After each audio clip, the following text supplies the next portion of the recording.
Au bureau de poste du centre commercial Joliot-Curie, 3 personnes ont été blessées, un guichetier et 2 clients. Je vous propose d'écouter un des témoins de la scène ainsi que le maire adjoint d'Argenteuil. La semaine dernière, c'était le pharmacien d'en face, la fleuriste, le tabac, régulièrement, Régulièrement, c'est chacun son tour. Un ras-le-bol chez tout le monde, mais l'insécurité, on sait qu'on vit avec ici. Maintenant, qu'est-ce qu'on peut faire d'autre que de venir travailler et de recommencer tous les matins, de venir au boulot, Bien sûr qu'on est dans l'insécurité, on se dit à qui le tour, À 100 mètres de là, il y a un bureau de police, voilà.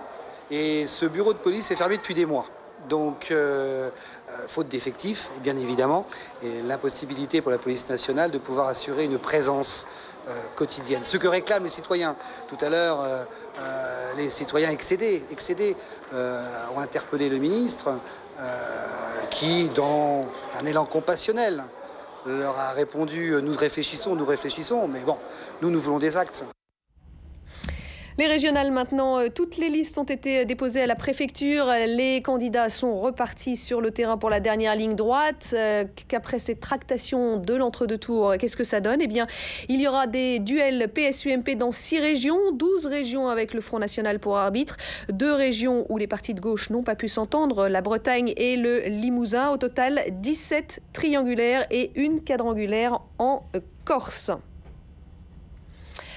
Et François Fillon, lui, mouille sa chemise pour mobiliser les électeurs pour le second tour. L'UMP compte, je vous le rappelle, sur le réservoir d'abstentionnistes pour se redresser.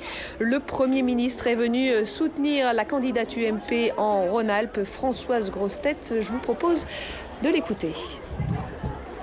Un accord cousu de fil blanc. C'est un accord pour préserver la présidence du Conseil régional à Jean-Jacques Kéran, qui n'en a que faire des intérêts de la région Rhône-Alpes et qui n'en a que faire des intérêts des Rhône-Alpins. Alors tout ceci, ça ne marchera pas. En face de nous, nos opposants nous présentent une liste qui est disparate et avec un projet qui n'existe pas. La mobilisation des mineurs, ils étaient entre 1500 et 2000 à manifester aujourd'hui à Paris pour protester contre la suppression de certains de leurs avantages, notamment dans la prise en charge de leurs frais de santé. Grève en perspective chez Air France. Les hôtesses et stewards de la compagnie appellent à débrayer à partir du 28 mars. Une action pour protester contre un plan de la direction qui vise à réduire les coûts d'exploitation des vols moyens et courts courriers.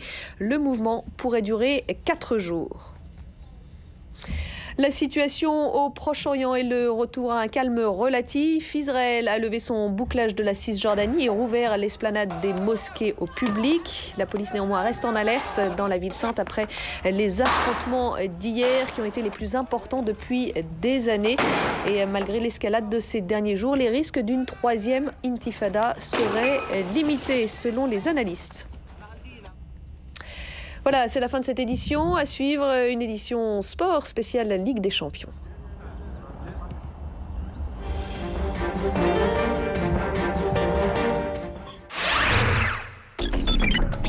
Votre talent mérite la couleur.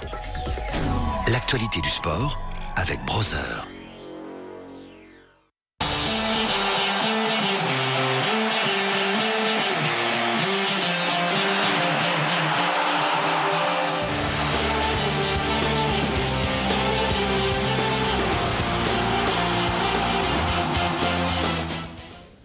Salut à tous, page spéciale Ligue des Champions avec ce grand rendez-vous ce soir au stade Chabandelmas. Bordeaux reçoit l'Olympiakos en 8e de finale retour de cette Ligue des Champions. Une place en quart à la clé, victoire 1-0 des Girondins au match aller.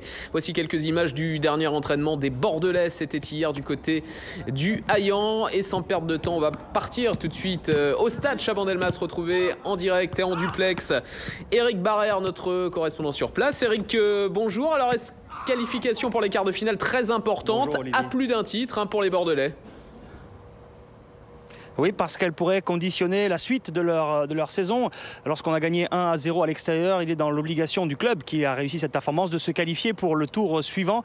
Les Bordelais, en Coupe d'Europe, à titre d'exemple, l'ont emporté 12 fois dans leur histoire à l'extérieur. Jamais ils n'ont été éliminés. Les Girondins sont quasiment dans l'obligation de de passer ce tour pour se qualifier pour les quarts de finale, sous peine de vivre une fin de saison compliquée. En cas de qualification, l'objectif affiché en début de saison serait atteint, les quarts de finale de la Ligue des Champions, et il pourrait vivre un peu plus sereinement le match contre Lille dimanche en championnat, un des concurrents pour les premières places de la Ligue 1, et puis il pourrait préparer un peu plus sereinement l'autre grand rendez-vous dans un petit peu plus d'une semaine. Ce sera le 27 mars au Stade de France, la finale de la Coupe de la Ligue face au rival supposé de cette fin de saison, l'Olympique de Marseille. Voilà, il y a quelques certitudes du côté des Girondins de Bordeaux. Je vous rappelais cette statistique. Et puis plus récemment en Ligue des Champions, dans la nouvelle formule, jamais, sauf une fois, ça s'est produit une fois, une équipe qui a perdu sur sa pelouse lors du match aller. Une seule fois, elle avait réussi à se qualifier. C'était l'Ajax d'Amsterdam en demi-finale de la saison 95-96 en Ligue des Champions.